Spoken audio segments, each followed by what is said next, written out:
Hi everyone, and hi Michelle.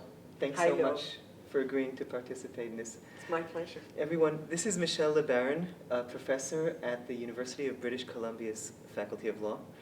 And Michelle and I have just had a very interesting beginning of a conversation, which I immediately said, no, we need to have this on camera and bring it into this course. Yeah. One of the things I was telling you about, Michelle, is this notion of how when trying to put together a very basic course on negotiation, Yes. having only 4 topics or units or sessions, I had to make some tough choices on what to leave in and what to leave out. And Of course. one topic that I left out, and I felt very, trying to deliver a yes or no, kind of figuring it out, was the topic of culture. And I decided to leave it out for the main part. And I kind of figured that you would have a completely different opinion on that. Indeed. So one of the things I wanted to ask you was, Yes. could you talk about that? And Absolutely. the second is, assuming that somehow, if the topic of culture has not been addressed head-on beyond this talk, what might you want to say to students who are in such a course about culture and what that might mean for negotiation? Indeed. Well, thank you, Noam. I'm really excited to talk about that topic, as you know. And I would start by problematizing your question. That is to say, I don't really know how you or me or anyone else could put together a course on negotiation which does not address culture. That is, culture, of course, even if it's not named explicitly, is necessarily always implied, is necessarily a part of the assumptions that relate to what constitutes negotiation, what constitutes effectiveness in negotiation, what are useful skills, what are unuseful skills, what is to be achieved, what is the process of engagement, what's appropriate relational distance or closeness. Okay, all of those things are cultural. What are the values underlying negotiation, guiding negotiation? And so it seems to me that even if culture is never explicitly addressed, it is implicitly, loudly addressed by what is featured, what is talked about, and how. Okay. And so Absolutely. I would say that you can't construct a course on negotiation without talking about So you would even culture. say that I have not constructed a I negotiation. would say that you have not, Right. indeed, Okay, and well, maybe that that's part of what the students and others who participate in this course might find really interesting is to be asking themselves as they go along, what are the cultural assumptions embedded in this material and in these presentations, and do I agree with them or not? Yes. Do they fit with my cultural frame or not? Right. And if not, how would I adapt them to work in a context where I work, or a different context where I know people are operating with completely divergent assumptions? It seems to me that's really the heart of questions in relation to culture. Fantastic. Could you give an example of 1 or 2 either issues or concepts that seem to be very basic to negotiation that you say, wait, this is far more culturally dependent or culturally diverse than we generally make it out to be? Indeed. Well, let me ask you a question, Okay. Noam, which is, would you say that communication strategies and communicating in general are right at the heart of negotiation? Absolutely. Yeah. And indeed, since all communication is cultural, then it's very easy to take an example. So let me Let's give do you that. only one. Imagine that you and I were negotiating something, and that you had learned a particular approach to negotiation, which said, it's really best in negotiating if we have full and frank disclosure of all relevant information. And we should directly tell each other about what that information is from each of our perspectives. We should identify issues, we should share our interests, and that's how we will best and most robustly get to a solution. Yes, I hear a but coming. What happens if you're talking with me Yeah. and all of the norms of communication with which I have been raised and in which I'm accustomed to functioning, thus in which I feel comfortable, Right. tell me that a woman should never speak directly to a man? Right. or that it's never polite to directly and explicitly name a conflict because it disturbs group harmony, or that it's generally important for face saving for me to telegraph things to you that I think might not be positive information for you or easily received by you. All of those things have to do with communication and directness and indirectness. So for example, when I was working with an Indigenous community on Vancouver Island, at one point I asked them, in the midst of giving them negotiation training, how do you negotiate around here? And they proceeded to tell me a long story about an elder who had a dog that barked and kept the community awake. Okay. And so another elder went to visit and talked about the weather. And a couple of days later, that same elder went to visit and talked about the weather. Finally, a couple of days after that, the elder went to visit a third time and talked about the weather. And after that, the dog was kept inside and didn't bark and disturb the entire community anymore. Right. Why did that work? Because it was telegraphing the message, your dog is a problem. Those words could not be spoken directly without offending, without absolutely failing to recognize the rules in place about status and respect. Right.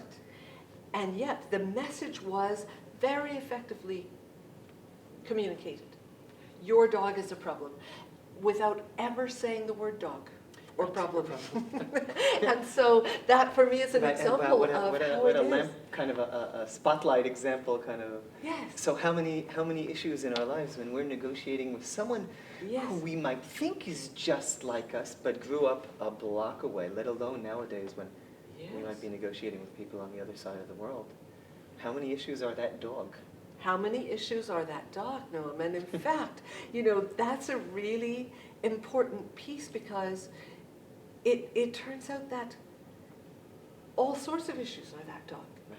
And that often if we don't understand that there might be different cultural starting points between you and me, different cultural currencies, things we value differently, then what happens is we very easily fall into negative attributions. Well, Noam is not forthcoming. Noam is a bit difficult and obstinate. Noam is rude, right? I start making these kinds of attributions about you because I don't understand that you're actually communicating with me from a completely different idea of what is effective communication. Right, and maybe I'm being ultra respectful and ultra respecting status, or ultra respecting gender, or ultra respecting whatever it is. Yes, exactly. According to the codes you learned. Right. But even in our very global world, we understand different codes. Right. Exactly. Well, I think that even just with that of you know, so what's the dog, or where's the dog here? That's I think that once we put that out there, this is certainly no longer a course without culture. No, I think we've successfully highlighted the presence of culture in this course. And actually, I really agree with you. Because if you had said, I have not 4 segments of this course, but 5, and the 5th is culture, I would be worried. Because in fact, culture is most appropriately woven through every element, because it is part of every element. Indeed.